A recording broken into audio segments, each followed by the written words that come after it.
Friends, welcome to delta news.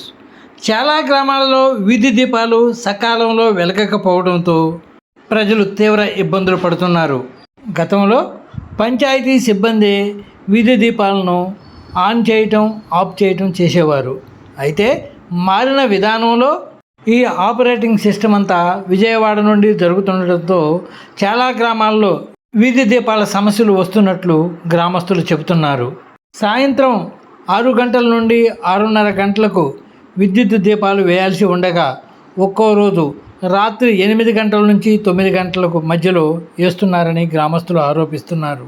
ఈ సమస్యలు సర్పంచుల పదవీ కాలం ముగిసిన తర్వాత స్టార్ట్ కావడంతో చాలామంది సిబ్బంది లోపం వల్లే విద్యుత్ దీపాలు వెలగడం లేదని భావిస్తున్నారు.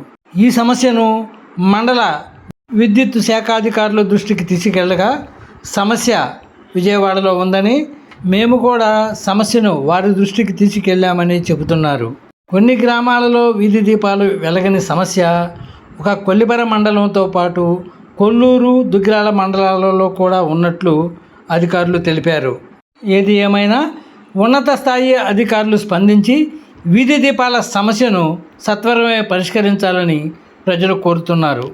ఫ్రెండ్స్, లేటెస్ట్ న్యూస్ అప్డేట్స్ కోసం ఇప్పటివరకు మీరు మా ఛానల్ని సబ్స్క్రైబ్ చేసి ఉండకపోతే వెంటనే సబ్స్క్రైబ్ చేసుకోండి. అలాగే లైక్ చేసి మా ఛానల్ ఫాలో అవ్వండి.